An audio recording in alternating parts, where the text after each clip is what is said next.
आउज़ु बिल्लाहि मिन नफ्सी व मिनश शैतानिर रजीम बिस्मिल्लाहिर रहमानिर रहीम व बिही नस्तईन व सल्लल्लाहु अला सय्यदिना व हबीब क़ुलूबिना व तबीब नुफूसिना अबिल क़ासिम मुहम्मद अल्लाहुम्मा सल्लि अला मुहम्मद व आलि मुहम्मद व अज्जिल फ़रजहु व अहले बैतिहि तय्यबीन अत्ताहिरीन अल-मुंतजबीन ला सियमा बक़ियतिल्लाहिल आज़म फ़िल अर्ज़ीन अल्लाहुम्मा सल्लि अला मुहम्मद व आलि मुहम्मद व अज्जिल फ़रजहु।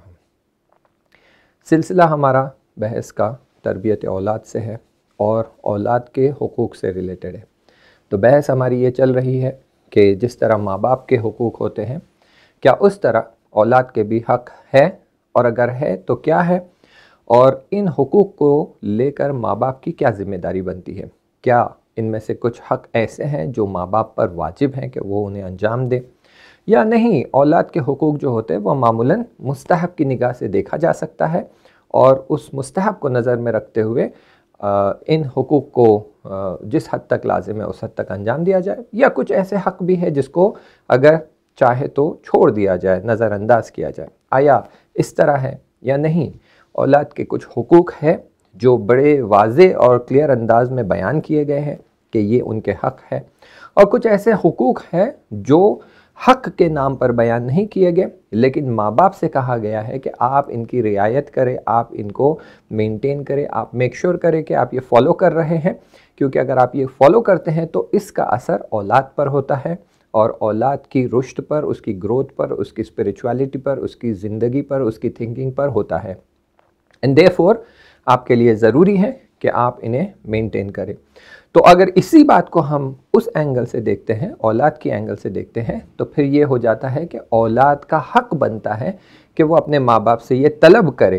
कि मेरे माँ बाप, मैं आपसे ये उम्मीद रखता हूँ कि आप मेरे लिए इन चीज़ों को अंजाम दीजिए, ताकि इन चीज़ों के ज़रिए मेरा फ़िज़िकल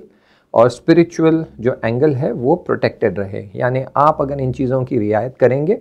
तो जब मैं दुनिया में आऊँगा तो मेरी फ़िज़िकल बॉडी भी सालिम रहेगी, मेरी इंटेलेक्चुअल कैपेसिटी भी जो है वो सालिम रहेगी, और मेरी स्पिरिचुअल ज़िंदगी या मेरी ज़िंदगी का जो स्पिरिचुअल हिस्सा है वो भी सालिम रहेगा। तो इन चीज़ों को हम देख रहे हैं। पिछले जलसे में हमने कुछ हुकूक़ की बात की है, जिसमें से मैं एक या दो की तरफ इशारा करूँगा। जो आखिरी में हमने बहस किए, एक था कि उसके कान में, बच्चे के कान में अज़ान कहना और इकामत कहना ये बच्चे का हक़ बनता है। क्यों? क्योंकि इसमें जो बात छुपी हुई है वो ये कि बच्चे की फ़ितरत को जगाना है, बच्चे को सिरातुल मुस्तकीम की तरफ हिदायत करना है, उसे वो रास्ता दिखाना है। पैदा होते ही सबसे पहली चीज़ जो वो सुने वो खुदा का नाम और अहलुल बैत का नाम हो, ताकि उसकी फ़ितरत में वो जो बातें छपी हुई है वो फिर से जो है रोशन और नुमायाँ हो जाए। और फिर उस एक हक़ जो हमने जिसका डिस्कस किया है वो उसका नाम रखना है, कि अगर आप अपनी औलाद का नाम रख रहे हैं तो उसका नाम जो है या खुदा की सिफ़ातों पे रखें, या अहलुल बैत के नामों पर रखें, या अहलुल बैत के अलक़ाब पर रखें, ताकि औलाद या बच्चे उन अलक़ाब से एक कनेक्शन बना सकें, उनसे एक रिलेशन बना सकें, उनसे कुछ सीख सकें, और बार बार ख़ुद को ये याद दिलाते रहें कि मेरा नाम एक लक़ब है जो एक अइम्मा का लक़ब है, या उन अलक़ाब में से है जो अहलुल बैत के अलक़ाब में से है। और मैं नहीं चाहता कि किसी की नज़र में इन अलक़ाब की बेइज़्ज़ती हो या बेहुरमती हो, इसीलिए मैं ख़ुद कोशिश करूँगा कि मैं कोई गुनाह या गलत काम अंजाम ना दूँ। तो इन हुकूक़ को हमने पिछले जलसे तक डिस्कस किया था। आइए इस जलसे में हम एक या दो और ऐसे हक़ है जो औलाद की निस्बत है वो हम देखते हैं। आज जो पहला हक़ हम औलाद की तरफ से बयान करेंगे वो है कि औलाद हक़ रखती है कि उन्हें तालीम और तरबियत दी जाए। जब हम तालीम की बात कर रहे हैं तो देखिए, तालीम को हम मामूलन एजुकेशन कहते हैं, ठीक है, और एजुकेशन को हमने आज के डेफिनेशन के हिसाब से इसको स्कूल भेजना और इनको पढ़ाई सिखाना इसमें लिमिटेड कर दिया है। लेकिन जब इस्लाम आकर एजुकेशन की बात करता है, तालीम की बात करता है, तो वो कहता है कि तालीम के दो हिस्से होते हैं। एक हिस्सा होता है लिटरेसी और एक हिस्सा होता है तरबियत। इसीलिए आप इस्लामी मुआशरे में जब जाएंगे तो जब भी बहस आती है तालीम की, तो फ़ौरन तरबियत भी उसके पीछे पीछे आ जाता है, जिसे कहते हैं तालीम और तरबियत।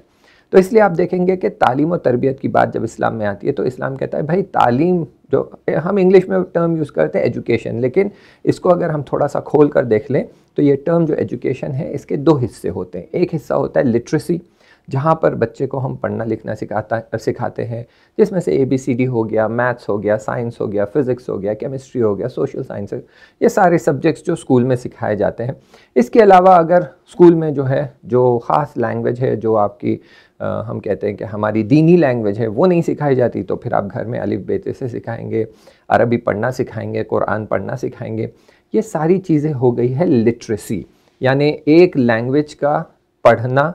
सुनना, समझना और लिखना, ये सारा सब कुछ क्वालिफाई होता है लिटरेसी में। लेकिन जिसको हम कहते हैं तरबियत या जिसे हम कहते हैं एजुकेशन, उसमें जो हिस्सा आता है वो है औलाद को एक हैवानी सिफत से निकाल कर इंसानी सिफत तक लाना। जैसे कि अगर आप देखेंगे तो इस्लाम में जब डिस्कशन आता है इंसान का तो उसे कहते हैं अशरफुल मखलूक़ात है, और फिर नफ्स की जब बात आती है तो नफ्स के जो पार्ट्स है उसमें से एक हम कहते हैं नफ्स नबाती, नफ्स हैवानी और नफ्स इंसानी। नफ्स नबाती यानी वो नफ्स जो सिर्फ ये ख्वाहिश रखती है कि वो ग्रो होते रहे, वो रुश्द करते रहे और उसकी औलादें बनती रहे, ठीक है। यानी नबात किसे कहते हैं? नबात प्लांट्स एंड ट्रीज़ को कहते हैं। तो एक नफ्स होती है जो प्लांट्स एंड ट्रीज़ के अंदर होती है, जिसका होल एंड सोल पर्पस ये होता है कि वो ज़िंदा रहे, ग्रो करे, उस पर फल लगे और वो बाकी रहे।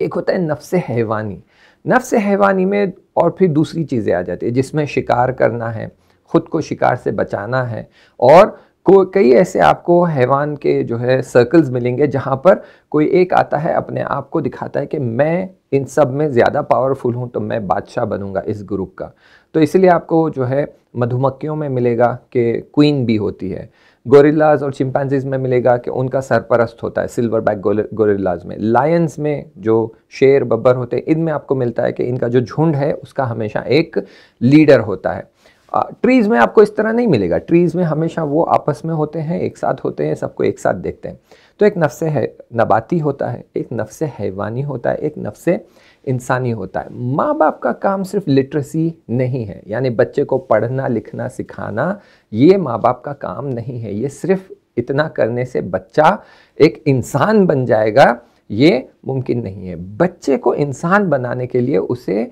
जो हम कहते हैं तरबियत करने की ज़रूरत है। इंग्लिश में इसके लिए कोई बहुत अच्छा और बहुत प्रिसाइज वर्ड नहीं है, मामूलन एजुकेशन या कहते हैं ट्रेनिंग एंड डेवलपमेंट, इस तरह के टर्म्स यूज़ होते हैं, लेकिन तरबियत वाला जो वर्ड है ये इंग्लिश में आपको इसका बहुत प्रिसाइज डेफिनेशन या ट्रांसलेशन नहीं मिलेगा। जब हम दीन की नज़र से देखते हैं तो दीन कहता है बच्चे का हक बनता है दो चीज़ों पर। एक, आप उसे तालीम दें, पढ़ना लिखना समझना बोलना ये सिखाए, और अलग अलग लैंग्वेजेस सिखाए, अलग अलग सब्जेक्ट सिखाए, ये आपकी जिम्मेदारी है, ये बच्चे का हक है कि वो ये सारी चीज़ें सीखे। दूसरी तरफ से उसे तरबियत भी करे, और अब तक हम जो तरबियत की बातें कर रहे थे, इसके अलावा भी एजुकेशन की फील्ड में जब आप आ जाते हैं, तालीम की फील्ड में जब आ जाते हैं, तो वहाँ पर एक अलग तरबियत की ज़रूरत होती है। वो तरबियत फिर तालीम की फील्ड में, आप स्कूल वाला ले लीजिए एग्जाम्पल, वहाँ पर कंपटीशन है, अपने अतराफ़ के पढ़ने वाले बच्चों के साथ कैसे बिहेव करना है, टीचर के साथ कैसे बिहेव करना है, दर्स के साथ कैसे बिहेव करना है, इल्म जो मिल रहा है, चाहे फिर वो इल्म गैर दीनी है, इल्म को किस निगाह से देखना है, इल्म की किस तरह इज्जत करना है, इल्म को क्या एंगल से अपने दीन के लिए इस्तेमाल करना है, अपनी दुनिया के लिए इस्तेमाल करना है। इसके अलावा एक बहुत इम्पॉर्टेंट जंबा, एक बहुत इम्पॉर्टेंट एस्पेक्ट जो तालीम का होता है वो है रिलीजियस नॉलेज, कि जिसकी तरफ हमने इशारा किया कि एक माँ बाप की जिम्मेदारी बनती है कि वो बच्चों के अंदर दीन, अहलुल बैत, खुदा, इस्लाम, इसकी तरफ रग़बत पैदा करे और इताअत का एस्पेक्ट लेकर आए। लेकिन वो रग़बत पैदा करने से पहले आपको उनको ये सारी चीज़ें सिखानी होती है। मैं क्यों इस बात पर एम्फसाइज़ कर रहा हूँ? क्योंकि मैं पिछले 10 साल से 12 साल से तबलीग पर जा रहा हूँ, और मैं मुख्तलिफ़ कंट्रीज़ में जा चुका हूँ, और सबसे बड़ी मुश्किल जो हम देखते हैं वो इस जनरेशन में, यानी मेरी जनरेशन के लोग जो आज 45, 50, 55 साल के हो गए हैं, और उनके बाद वाली जनरेशन, यानी वो लोग जिनके बच्चे 9 साल, 12 साल, 14 साल, 18 साल, 22 साल के हैं, ऐसे हैं कि इन्होंने कभी तौज़ीउल मसाइल पूरी तरह से नहीं पढ़ी है, इन्हें नमाज के मसाइल नहीं मालूम है, इन्हें रोज़े के मसाइल नहीं मालूम है। मैं ऐसे अफराद को जानता हूँ जो 55 साल के हो गए लेकिन उन्हें ये नहीं पता, या 50 साल के हो गए लेकिन उन्हें ये नहीं पता कि नमाज जमात में कैसे शिरकत करते हैं। अगर एक जगह नमाज जमात हो रही है तो उस नमाज जमात में मैं कैसे ज्वाइन करूँ, ज्वाइन करने के लिए क्या नीयत होती है, नमाज जमात में मुझे क्या फ़ॉलो करना है, क्या फ़ॉलो नहीं करना है, क्या पढ़ना है, क्या नहीं पढ़ना है, ये मुझे नहीं पता। तो ऐसे कई अफराद हैं जो इस्लामी नॉलेज से बहुत पीछे रह गए। क्यों? क्योंकि इनके माँ बाप जो थे वो अपने जॉब वगैरह में इतना बिजी थे कि उनके पास वक्त ही नहीं था कि बच्चों के मसाइल को जवाब दे। कई लोग ऐसे हैं जो 45-50 ईयर्स के, लेकिन वो नहीं जानते कि अगर तीसरी और चौथी रकत में मुझे शक आ जाए कि मैं क्या करूं, तो उन्हें नहीं पता क्या करना है। वो नमाज तोड़ते हैं और फिर से नमाज शुरू करते हैं, जबकि नमाज तोड़ना शुक्र अल्हम्दुलिल्लाह, जबकि नमाज तोड़ना हराम काम है। तो असलन आपके लिए जायज़ नहीं है कि आप नमाज तोड़ें। तो मुश्किल यही है कि बच्चे का हक बनता है कि आप उसे लिटरेसी सिखाएं, आप उसकी तरबियत करें और उसको दीनी तरबियत भी प्रोवाइड करें, जिसमें उसके मसाइल है, उसको पाक और नजिस की बात सिखाना, कुर पानी क्या होता है, पाक पानी क्या होता है, मुताहर पानी क्या होता है, किससे आप तहारत कर सकते हैं, कौन से पानी से आप तहारत नहीं कर सकते, किस वजह से पानी ताहिर होने से बाहर हो जाता है, गुस्ल कैसे लेना है, मैयत का गुस्ल क्या होता है, और अगर मसे मैयत हो जाती है तो कौन से गुस्ल वाजिब है। ये सारी बातें सिखाना भी औलाद का हक बनता है। क्यों? क्योंकि अगर आप बच्चे को सिर्फ दुनियावी बातों की तालीम देंगे, लिटरेसी सिखाएंगे, प्रोफेशन सिखाएंगे, जॉब के बारे में सिखाएंगे, तो ये दीनी बातें जो है वो इससे पीछे रह जाता है। अब आप कहेंगे हाँ तो क्या पड़ा, क्या बड़ी मुश्किल है। मुश्किल ये है कि जब एक बच्चा दीनी बातों से पीछे रह जाता है तो उसकी ज़िंदगी में दीन कम रंग हो जाता है, दीन का असर कम हो जाता है। जब दीन का असर कम हो जाता है तो उसकी ज़िंदगी में बरकत कम हो जाती है। ये मत देखिए कि कितना पैसा कमा रहा है, हो सकता है वो महीने $40,000 कमा रहा है, $50,000 कमा रहा है, या एक साल में 5 करोड़ रुपए कमा रहा है। पैसा तो आ रहा है लेकिन उतनी तेज़ी से जा भी रहा है, सही जगह पे इस्तेमाल नहीं हो रहा है, वो हक की तरफ इस्तेमाल नहीं हो रहा है। तो पैसा कमाने का तरीका सिखाना एक हिस्सा है, लेकिन अगर उसकी ज़िंदगी में दीन रहेगा, उसे अहकाम पता होंगे, उसे पाक और नजिस पता होगा, उसे ये पता होगा कि मैं नमाज़ पढ़ते समय जो बेल्ट पहना हुआ हूँ वो प्योर लेदर का है और हलाल जानवर का है या नहीं है, तो इससे उसकी नमाज पे असर होगा, फिर नमाज का उसकी ज़िंदगी पे, उसके अखलाक पर असर होगा। तो ये एक पूरा साइकिल है। इसीलिए इस्लाम आकर कहता है कि ये बच्चे का हक है कि आप उसे लिटरेसी सिखाएं, ये एक हिस्सा हो गया, उसे तरबियत करें, ये दूसरा हिस्सा हो गया। उसी तरह आप उसे इस्लाम की नॉलेज दें। मैंने सिर्फ अहकाम वाला हिस्सा यहाँ पे टच किया, जबकि आप इस्लाम को जब देखेंगे तो कई लेक्चर्स में, हमने पिछले लेक्चर्स में इशारा किया है कि जब भी हम इस्लाम की बात करते हैं तो इस्लाम के 3 हिस्से हैं, अकायद, अहकाम और अखलाक। हमने यहाँ पर सिर्फ जो है अहकाम की तरफ इशारा किया है, वरना ये तीनों हिस्सों पर काम करने की बहुत सख्त ज़रूरत है। जब भी हम हमारे बच्चों की तरबियत की बात करते हैं, उन्हें दीन सिखाने की बात करते हैं, तो उन्हें अकायद भी सिखाना है, उनके लिए क्लियर होना चाहिए तौहीद क्या है, अदालत क्या है, नबूवत क्या है, अखलाक भी सिखाना है और अहकाम भी सिखाना है। हम अभी मिसाल देते हैं आपको, बस 4 दिन पहले हम तबलीग पर जब थे तो वहाँ पर एक शख्स से मुलाकात हुई और उस शख्स ने कहा कि भाई इस साल जो है खुदा की बरकत से, खुदा के लुत्फ़ से हमें हज नसीब हुआ। फिर वो कहता है कि जो सबसे बड़ी सीख मैंने सीखी है हज पर जाकर वो ये कि खुदावंद मुताल अपने अंबिया से कितनी मोहब्बत करता है, कि जनाब इब्राहीम का एक वाक़या जिसमें वो जनाब इस्माइल को ज़िबा करने की जो उनको हुक्म दिया गया था, वो जो कोशिश करते हैं, और बीबी हाजरा को सफ़ा और मरवा के बीच में दौड़ना पड़ता है और शैतान को पत्थर मारना पड़ता है, इसको पूरा एक अमल बना दिया है और इसके लिए करोड़ों लोग दुनिया से आते हैं अमल अंजाम देने के लिए। तो मैंने देखा कि जनाब इब्राहीम का जो बिहेवियर था, इसमें तौहीद का कितना बड़ा रोल था, और आज तक हम तौहीद को इतनी इम्पोर्टेंस नहीं देते आए हैं। तो ये हमें ज़रूरी है कि हम समझें कि तौहीद इतनी इम्पोर्टेंट और इतनी फाउंडेशनल चीज़ है दीन की कि हम उसे कभी कभी टेकन फॉर ग्रांटेड ले लेते हैं और उसे पीछे छोड़ देते हैं। और ये कौन सा शख्स है? ये वो शख्स है जो 50 साल का हो चुका है। तो तो ये बड़ी अफसोस की बात है कि 50 साल तक किसी ने उसे इस बात की तरफ तवज्जो नहीं दिलाया, उसके दिल में ये बात नहीं उतार पाया। ये तो वो हज पर जाकर उसे ये बात समझ आ रही है कि तौहीद इतना बड़ा एस्पेक्ट है ज़िंदगी का और उसे पूरी तरह से समझना और जानने की जिम्मेदारी है हम सब पर। इसीलिए हक है बच्चे का, मैं बार बार ये कह रहा हूँ, हक है बच्चे का कि माँ बाप उसे दीन सिखाए, अहकाम सिखाए, अकायद सिखाए, अखलाक सिखाए, उसे तरबियत करे, उसे सिर्फ दुनियावी चीज़ों में ना छोड़ दे। ये एक उसका हक है जिसे हम आज एड्रेस करना चाह रहे थे। अगरचे इसको हम खोलकर बहुत ज़्यादा डिटेल में डिस्कस कर सकते हैं, लेकिन मैंने इशारतन कह दिया है कि जब हम उसके एजुकेशन की और तालीम और तरबियत की बात करते हैं तो लिटरेसी भी आता है, उसकी तरबियत भी आती है और रिलीजियस नॉलेज भी आती है। रिलीजियस नॉलेज फिर खुद एक अलग टॉपिक है, पूरा एक डिस्कशन है कि बच्चे को किस एज में क्या सिखाना चाहिए, कौन से सवालों के जवाब देना चाहिए, खुदा के बारे में कब इंट्रोड्यूस करना चाहिए, खुदा की सिफ़ातों के बारे में कब बताना चाहिए। ये फिर एक अपना अलग डिस्कशन है, उसको हम किसी और दिन करेंगे कि औलाद को इन चीज़ों को सिखाने के लिए क्या माहौल होना चाहिए, क्या तरीका होना चाहिए। आइए एक और हक है जिसकी तरफ हम देखते हैं। अगरचे इसको हम बाद में फिर डिटेल में डिस्कस करेंगे, लेकिन यहाँ मैं बहुत ही छोटे उसमें छोटे मुख्तसर अंदाज में आपकी खिदमत में बयान कर दूँ कि एक हक औलाद का अपने माँ बाप पे ये बनता है कि माँ बाप जब देखते हैं कि बच्चा बालिग हो रहा है, अक्ल उसकी जो है बुरूज कर रही है, बुलूग पर पहुंच रही है, जिस्म उसका बुलूग पर पहुंच रहा है और उसके अंदर वो फिनेंशियल मैच्योरिटी आ रही है, यानी वो माल को लेकर जिम्मेदारी अपनी जता रहा है, तो फिर समझ जाइए कि ये अब शादी के लिए तैयार हो रहा है। तो एक हक बच्चे का ये बनता है कि माँ बाप उसकी शादी के लिए ज़मीना फराहम करे। मखसूसन यहाँ पर बेटियों के मामले में माँ बाप की जिम्मेदारी बहुत ज़्यादा बढ़ जाती है कंपेयर टू बेटों के मामले में। बेटों के मामले में माँ बाप को ज़मीना फराहम करना होता है, सही जो है लड़की ढूंढना होता है, सही बहू ढूंढ कर लाना पड़ता है, और ये बाप का सबसे बड़ा रोल इसमें जो है वो बाप का है और बाप की जिम्मेदारी है कि वो जाए, सही लड़की ढूंढे, ख़ानदान सही होना चाहिए, लड़की का बिहेवियर सही होना चाहिए, तहकीक करने की ज़रूरत है, फाइंड आउट करने की ज़रूरत है। ये सारी जिम्मेदारी सबसे पहले बाप के कांधों पर आती है, फिर माँ इस जिम्मेदारी को शेयर करती है हस्बैंड के साथ। तो माँ बाप की दोनों की जिम्मेदारी बनती है कि वो जाए, तहकीक करे, इत्तलात फाइंड करे और लेकर आए। और अगर इसी के बदले में आपके घर में बेटी है तो ये जहमत आपकी दो बराबर हो जाती है कि ये बाप की बहुत ज़्यादा संगीन जिम्मेदारी बन जाती है कि वो जाए, ख़ानदान के बारे में रिसर्च करे, लड़के के बारे में रिसर्च करे, फाइंड करे लड़का कैसा है, इसमें क्या सिफ़ातें होनी चाहिए, दीनदारी कौन से नंबर पे आनी चाहिए,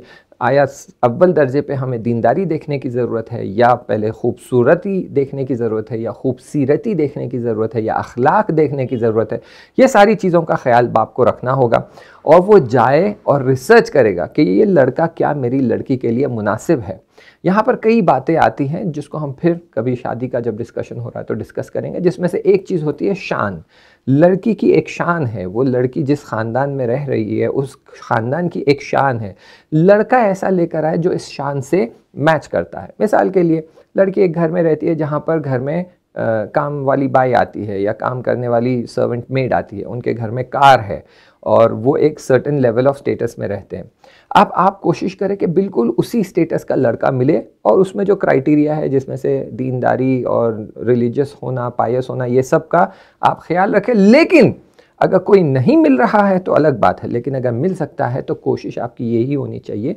कि उसी स्टेटस के लेवल पर, वही जो है स्टैंडर्ड के लेवल पर मुझे एक अच्छा लड़का मिल जाए, ताकि स्टैंडर्ड मैच होना चाहिए,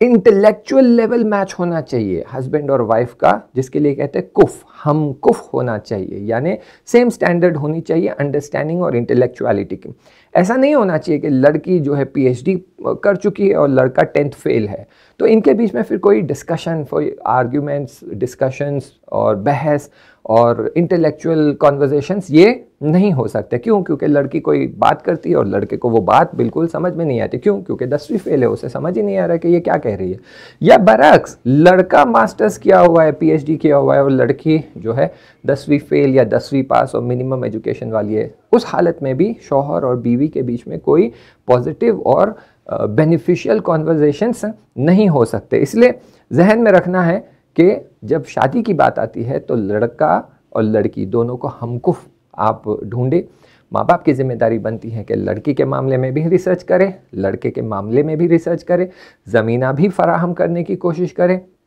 दोनों की रिजायत भी ली जाए। इसमें लड़के से भी रिजायत लेना ज़रूरी है, लड़की से भी रिजायत लेना ज़रूरी है। तहकीक होने के बाद जो है लड़के के लिए ये या लड़की के लिए शादी का माहौल बनाया जाना चाहिए। यहाँ पर चंद बातें हैं जो जहन में रखने की ज़रूरत है। एक, कि अगर आपको लग रहा है कि आपका बेटा या बेटी इस हालत में पहुँच गए हैं कि अब ज़रूरी है कि उनकी शादी हो जाए, और अगर शादी नहीं करेंगे तो वो गुनाह में पड़ सकते हैं, तो आप पर सिर्फ लड़के का हक नहीं है कि आप ये करें, बल्कि आप पर वाजिब हो जाता है। मान लीजिए एक लड़का ऐसी उम्र में पहुंच गया है जहां आप देख रहे हैं कि अगर इसकी शादी अभी हम नहीं करेंगे तो ये गुनाह में पड़ सकता है। मैं डिटेल नहीं बताना चाह रहा, लेकिन आप समझ जाइए कि अगर ये गुनाह में पड़ सकता है तो माँ बाप पर वाजिब हो जाता है कि वो अपने लड़के के लिए शादी का ज़मीना फराहम करे, शादी के लिए रिश्ते ढूंढे और सही मुनासिब लड़का या लड़की ढूंढकर इसकी शादी कराने की कोशिश करें। अगर ये नहीं करते हैं, माँ बाप कहते हैं भाई अभी तो लड़का जो है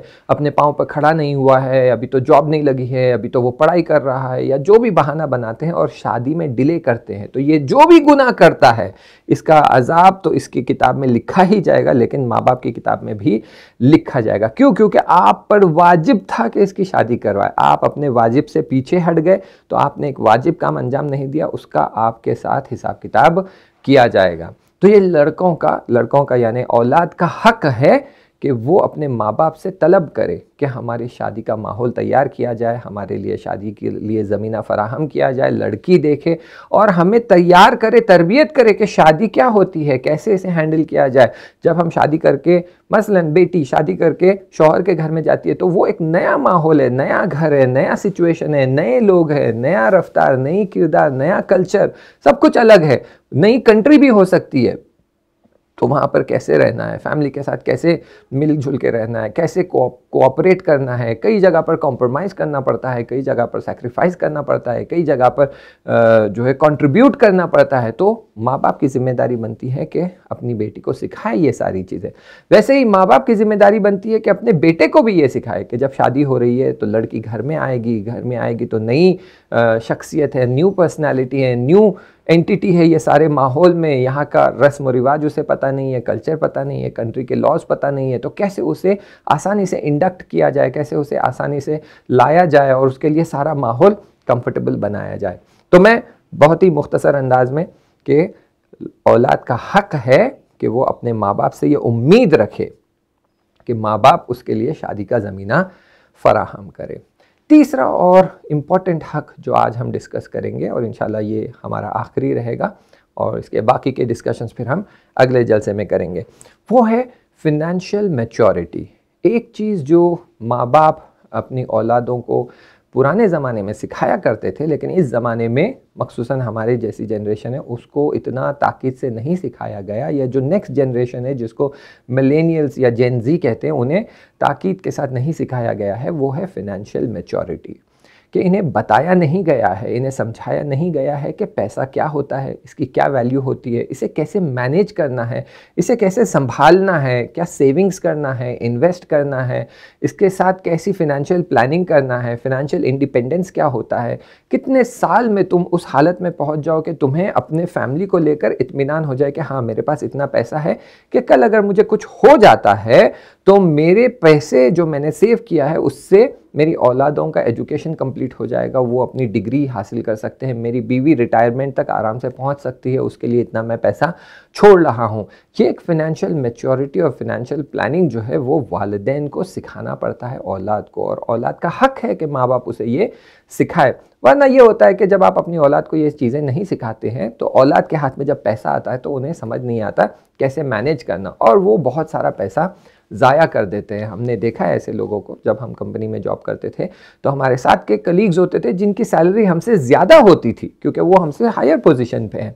लेकिन उनको उनके माँ बाप ने फिनेंशियल प्लानिंग या फिनेंशियल मैच्योरिटी उनको नहीं सिखाई, जिसका नतीजा ये हुआ कि ये पैसे आते थे और उतनी ही तेज़ी से ये पैसे उड़ा देते थे। हमसे ज़्यादा सैलरी होने के बावजूद 25 तारीख को उनकी इतनी हालत ख़राब हो जाती थी कि वो कंपनी में दूसरे लोगों से पूछते फिरते थे कि भाई 5 दिन के लिए मुझे 5,000 कर्जा दे देगा क्या, 5 दिन के लिए तू मुझे 7,000 रुपये दे दे, मैं जैसे फर्स्ट को मेरी सैलरी आएगी मैं तुझे वापस कर दूंगा। तो ये बहुत ज़रूरी है कि हम समझें कि औलाद को सिर्फ बहुत बेसिक चीज़ें सिखाना काफ़ी नहीं है, बल्कि औलाद के लिए ज़रूरी है कि हम औलाद को वो सारी चीज़ें सिखाएं जो उसकी ज़िंदगी में रोल प्ले करती है, उसकी ज़िंदगी में एक इम्पॉर्टेंट एस्पेक्ट रखती है, उसकी ज़िंदगी में वो इतना इम्पॉर्टेंट रोल प्ले करती है कि वो उसकी फैमिली को बना सकती है या बिगाड़ सकती है। मान लीजिए एक फैमिली है जहाँ पर हस्बैंड एंड वाइफ एक दूसरे से प्यार तो बहुत करते हैं, लेकिन ना हस्बैंड को पैसा संभालने आता है ना वाइफ को पैसा संभालने आता है।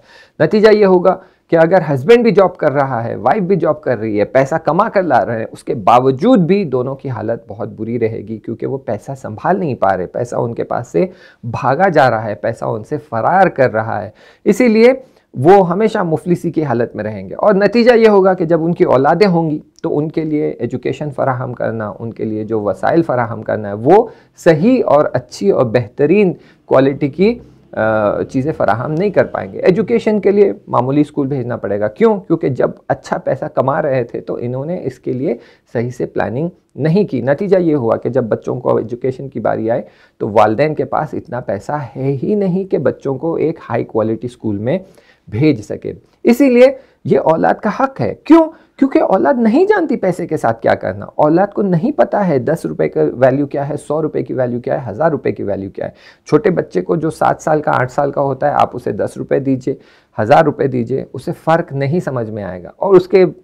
साइड में आप उसे एक बहुत ही मामूली 2 रुपए का टॉय दिखा देंगे और कहेंगे 1000 रुपए या 2 रुपए, तो बच्चे के अंदर अगर फिनेंशियल मैच्योरिटी नहीं है तो वो टॉय चमचमाता देख कर कहेगा ये मुझे दे दो, ये ज़्यादा पसंद है, और 1000 रुपए की नोट छोड़ देगा वो। तो हमें चाहिए कि हम अपनी औलादों को फिनेंशियल मैच्योरिटी सिखाएं, समझाएं कि पैसा क्या होता है, इसकी क्या वैल्यू है, कैसे यूज़ किया जाए, कैसे बचाया जाए, सेविंग्स कैसे होती है, सेविंग्स को कैसे इस्तेमाल किया जाए और फिनेंशियल प्लानिंग कैसे की जाए। ये सारी चीज़ें जब हम अपनी औलादों को सिखाएंगे तब जाकर उनके अंदर वो एक स्टेबिलिटी आएगी, जो हम कहते हैं अपने पाँव पे खड़े होना। वो पाँव पे खड़े होना वो खुद से थोड़ी सीखेंगे। देखिए कुछ बातें हैं जो हम कह सकते हैं कि हाँ भाई बच्चा गलती करता है, सीख लेता है, लेकिन कुछ बातें ऐसी होती है जहाँ पर आप वो गलती की अपॉर्चुनिटी नहीं रख सकते। मिसाल के लिए ड्राइविंग, अगर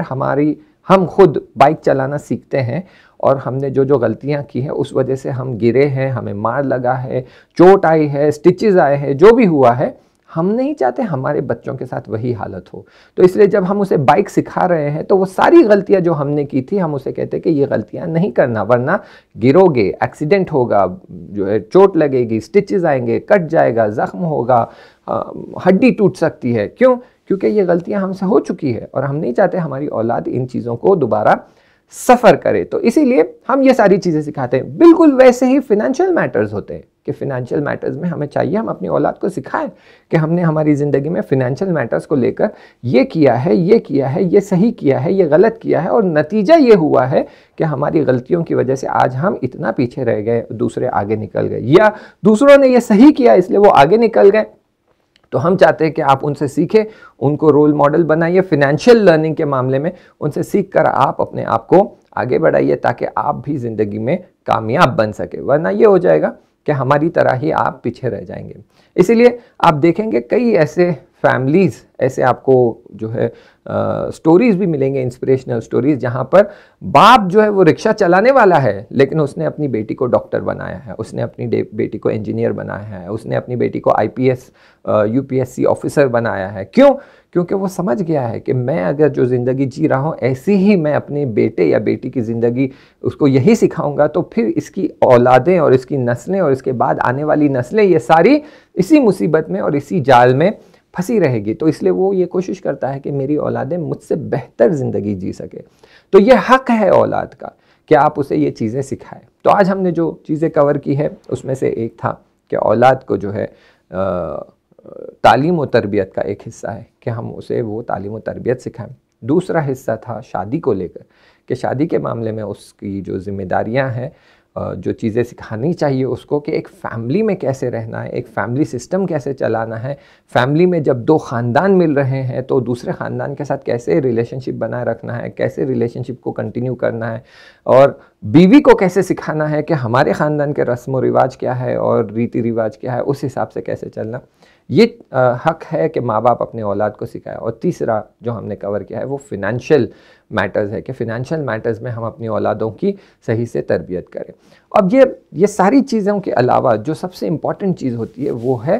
उसको जो है मैनर्स सिखाना। देखिए, अखलाक की हमने बात की है और अखलाक को मैंने क्लियरली कहा है कि अखलाक सिर्फ मैनर्स और मॉरल्स नहीं है बल्कि तज़किए नफ्स और प्यूरिफिकेशन नफ्स वाला जंबा है, जो कि बहुत सारे वालिदैन नहीं जानते, जबकि उन्हें जानना चाहिए, किताबें पढ़नी चाहिए।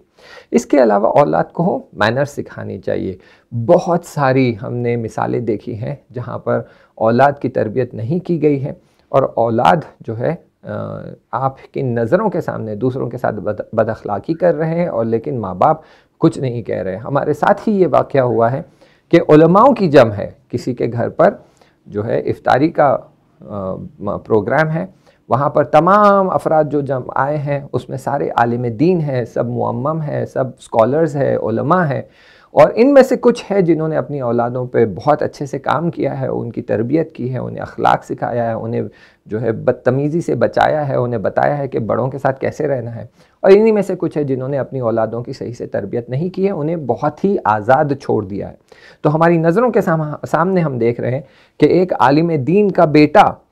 दूसरे आलिम दीन के साथ बैठा हुआ है, बात कर रहा है, लेकिन बड़ी ही बदतमीज़ी के साथ और बदअखलाक़ी के साथ उसके बाजू ही उसका बाप बैठा हुआ है, लेकिन ना वो अपने बच्चे को वो टोक रहा है, ना अपने बच्चे से कह रहा है कि बेटा ये अल्फाज मुनासिब नहीं है, बेटा ये क्या तरीका हुआ बात करने का, या अगर वो भी नहीं तो बेटा आप उठिए, इधर आकर इस तरफ बैठिए, आप सही से बात नहीं कर रहे अंकल से, आप सॉरी कहिए ना।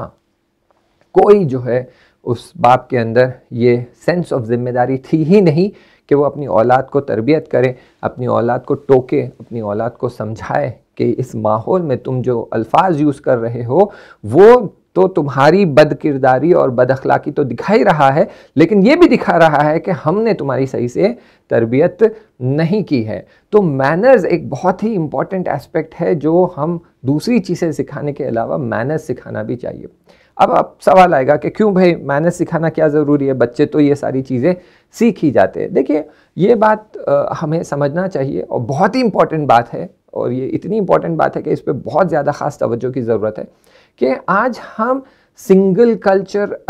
कम्युनिटी में नहीं रहते, हम आज हम मल्टी कल्चरल कम्युनिटी में रहते हैं, और इस मल्टी कल्चरल कम्युनिटी में भी कल्चर के अलावा बिलीफ सिस्टम जो है वो बहुत अलग अलग है। कई ऐसे पेरेंट्स हैं जो इस्लाम में नहीं मानते, इस्लाम को नहीं मानते, इस्लाम को दीन की तरह उस पर अमल नहीं करते, दूसरे दीन को मानते होंगे, लेकिन वहाँ के रस्म व रिवाज, रीति रिवाज, बड़ों से कैसे बात करना, बड़ों से कैसे बिहेव करना, वो अलग है। कुछ ऐसे पेरेंट्स हैं जो असलन दीन को नहीं मानते, खुदा को नहीं मानते, मॉरल्स को वो नहीं मानते, वो सिर्फ मानते हैं कि ये दुनिया है, इस दुनिया में जियो, इस दुनिया में पावर होना चाहिए, इस दुनिया में पैसा होना चाहिए, इस दुनिया में फेम होना चाहिए, इस दुनिया में अथॉरिटी होना चाहिए, जब ये है तो तुम कामयाब हो, ये नहीं है तो तुम कामयाब नहीं हो। खुद वालिदैन की रफ्तार ऐसी है और उसको देखकर बच्चे भी यही रफ्तार सीखते हैं। तो इसीलिए यहाँ वालिदैन को समझना चाहिए कि मेरा बच्चा एक मल्टी कल्चरल सोसाइटी में जाता है, जब वो स्कूल जाता है तो मुसलमानों के अलावा दूसरे बहुत सारे रिलीजन के लोगों से उनका इंटरेक्शन होता है। कई ऐसे वालिदैन हैं जो अपने बच्चों की तरबियत नहीं करते हैं, अगरचे वो खुदा को मानते हैं, दीन को मानते हैं, अखलाक को मानते हैं, मॉरल्स को मानते हैं, एथिक्स को मानते हैं, लेकिन वो वक्त नहीं स्पेंड करते अपनी औलाद की तरबियत करने के लिए। इसके अलावा कुछ एक कैटेगरी होती है जो बेदीन है, जो दीन को मानती ही नहीं, जो ये मानती ही नहीं कि दीन पर अमल किया जाना चाहिए, दीन ज़िंदगी में कोई रोल प्ले करता है, अखलाक कोई रोल प्ले करता है। तो अब होता यह है कि हमारे बच्चे इस माहौल में जाते हैं, वो देखते हैं कि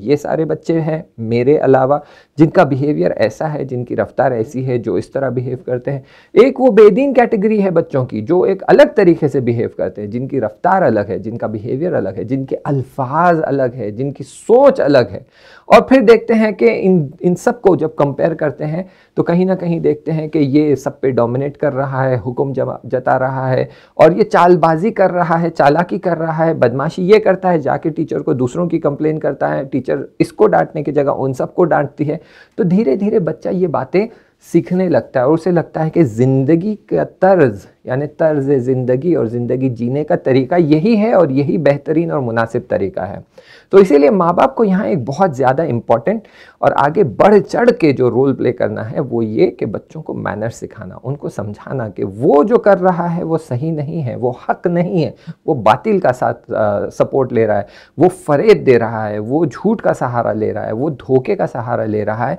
तो वो टेम्परेरीली शॉर्ट टर्म में कामयाब तो हो जाएगा, लेकिन लॉन्ग टर्म में ज़िंदगी के बड़े मराहिल में वो पीछे रह जाएगा। ये पॉइंट नंबर 1। पॉइंट नंबर 2 के क़यामत के बाद जो हिसाब किताब होगा और जो हमारी एक्चुअल इटर्नल लाइफ है उसमें ये पूरी तरह से नाकामयाब रहेगा, क्योंकि खुदावंद मुताल वहाँ जब हिसाब किताब करने के लिए किताब खोलेगा तो कहेगा कि ये तुमने क्या कर दिया, ये झूठ के सहारे से तुम कामयाब हो गए, ये झूठ के सहारे से तुम इतने नंबर लेकर आए, ये झूठ के सहारे से तुम जो है जॉब लेकर आए, तो ये सारा तुम्हारी अर्निंग जो है वो जो है हराम की अर्निंग हो गई, क्योंकि तुमने झूठ बोला था, धोखा दिया था, धोखे से जो पैसा कमाया है वो हलाल रिस्क नहीं हराम रिस्क हो गई। अब क्योंकि तुम्हारी पूरी ज़िंदगी हराम रिस्क पे चल रही थी तो हत्ता तुमने जिस हराम पैसे से नेक काम भी किए हैं उसका भी कोई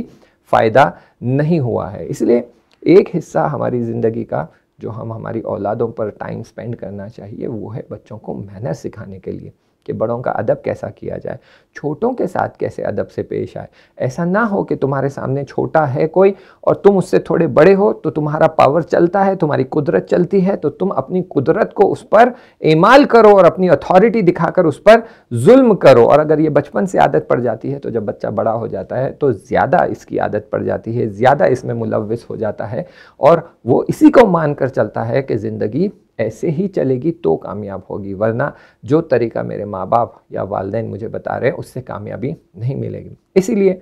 सारी बातों को नज़र में रखते हुए एक कंक्लूजन निकालते हुए कि मैनर्स का जो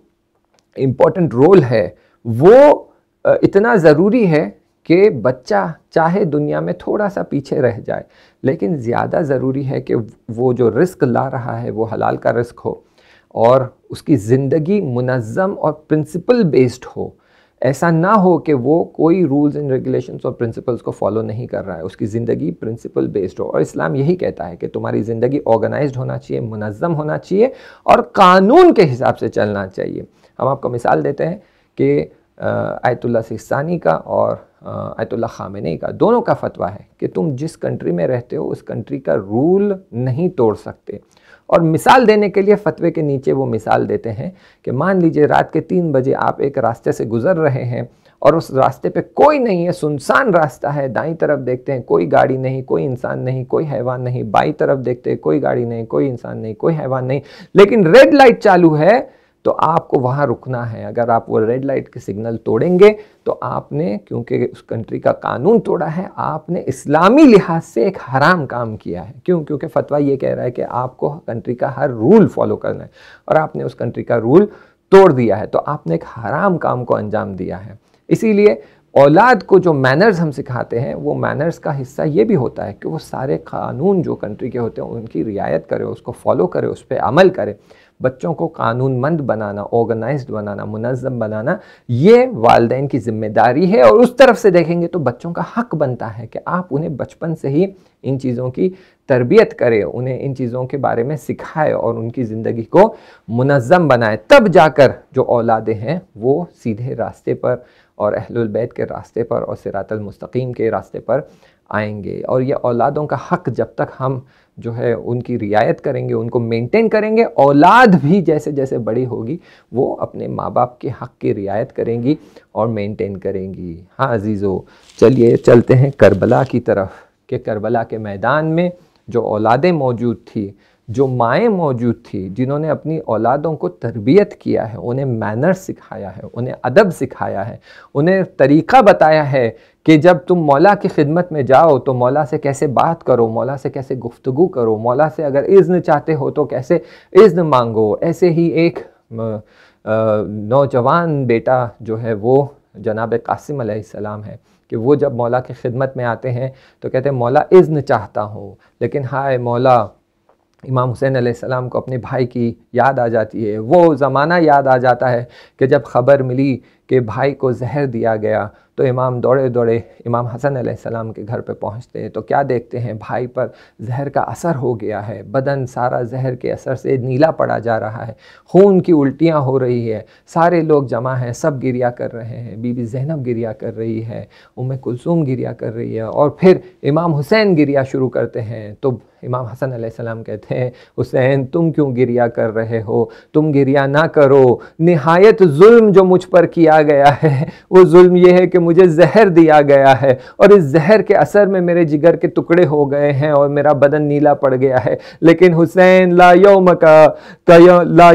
यौमक या हुसैन, ए हुसैन तुम्हारे दिन के जैसा कोई दिन नहीं है। क्यों? क्योंकि उस दिन जो जुल्म तुम पर किया जाएगा वो ये है कि तुम्हारी आंखों के सामने तुम्हारे असहाब को कत्ल कर दिया जाएगा, तुम्हारी आंखों के सामने बनी हाशिम के सर कलम कर दिए जाएंगे, तुम्हारी आंखों के सामने ओनो मोहम्मद का सर कलम कर दिया जाएगा, तुम्हारी आंखों के सामने तुम्हारे कड़ियल जवान अली अकबर के सीने में बर्छी लगेगी, तुम्हारी आंखों के सामने तुम्हारे कड़ियल जवान का लाशा होगा जिस पर इतनी ज़रबतें लगी होगी कि बदन बोटी बोटी हो गया होगा, तुम्हारी आंखों के सामने तुम्हारे भाई अब्बास के शाने कलम होंगे, आंखों में तीर पैवस होगा, सकीना का मशकीजा छिदा होगा, पानी बह गया होगा। अजीजों, ऐसे भाई की निशानी जनाब कासिम मौला की खिदमत में आते कहते मौला इजाजत दीजिए मैदान में जाना चाहता हूँ, तो मौला कहते तुम मेरे भाई की निशानी हो, मैं इजाजत कैसे दे दूँ। हाँ अजीजों, शब आशूर जब मौला सबको बता रहे थे कि तुम शहीद हो जाओगे, तुम शहीद हो जाओगे, लेकिन जनाब कासिम का नाम नहीं लिया, तो बड़े अदब से दो जानू होकर मौला की खिदमत में हाजिर होते कहते मौला जनाब अली अकबर शहीद हो जाएंगे, मुझसे छोटे ओनो मोहम्मद शहीद हो जाएंगे, क्या मैं शहीद नहीं होऊंगा? मौला मेरी भी शहादत की बशारत दीजिए। तो मौला पूछते हैं कासिम, कासिम तुम्हारी नजर में मौत कैसी है? तो जवाब मिला अहला मिनल असल, मैं शहद से भी मीठी है। और उम्मीद कर रहे थे कि जब मैं ये जवाब दूंगा तो मौला मुझे शहादत की बशारत देंगे, लेकिन इमाम ने जवाब नहीं दिया। आशूर का दिन आया, जनाब कासिम मौला की खिदमत में आते कहते मौला इजाजत दीजिए, इजाजत नहीं मिलती, फिर कहते इजाजत दीजिए, इजाजत नहीं मिलती, मजबूर हो जाते हैं, मौला से विनती करते हैं, दरख्वास्त करते हैं, हाय मौला का दिल। मौला जानते हैं कि अगर कासिम मैदान में जाएंगे तो उनकी क्या हालत होगी, कैसा जुल्म बर्पा होगा। मौला नहीं चाहते ये जुल्म मेरे भाई की निशानी पर हो, इजाजत नहीं दी।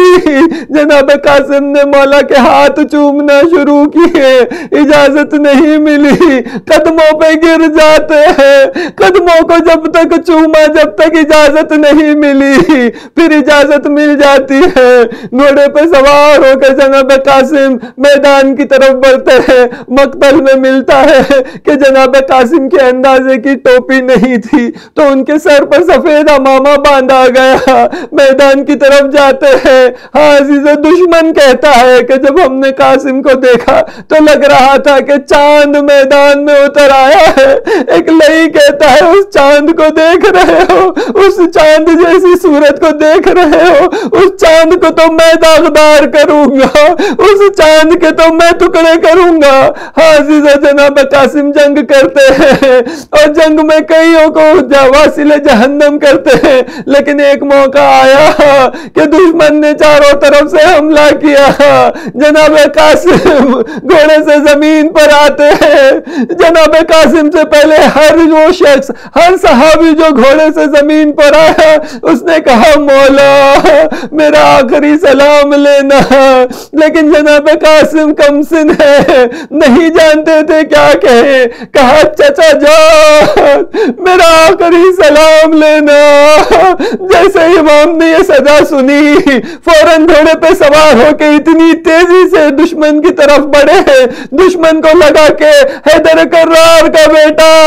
जंग करना चाहता है, फौजों पे हमला करना चाहता आता है फौजों ने रुख पलटा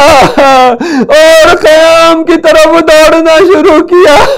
घोड़ों की टापे, हसन के लाल का नाजुक बदन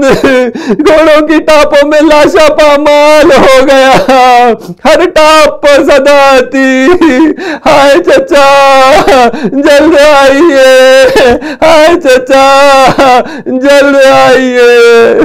अला लानतुल्लाहि अलल कौमिज़ ज़ालिमीन। बारे इलाहा, परवरदिगारा तेरी बारगाह में दुआ करते हैं हमारी आज़ादारियों को, हमारी मजलिस को कबूल फरमा। हमारी आज़ादारी के सदक़े में हमारे तमाम गुनाहान कबीरा और सगीरा को बख्श दे। परवरदिगारा तेरी बारगाह में दुआ करते हैं इमाम ज़माना के ज़ुहूर में ताजील फरमा। हमारे मराज इकराम की जान माल इज़्ज़त व आबरू की हिफाजत फरमा। जो मरीज़ हैं उन्हें शिफा अता फरमा, जो बूढ़े हो चुके हैं उन्हें सेहत व सलामती अता फरमा, तूले उम्र अता फरमा।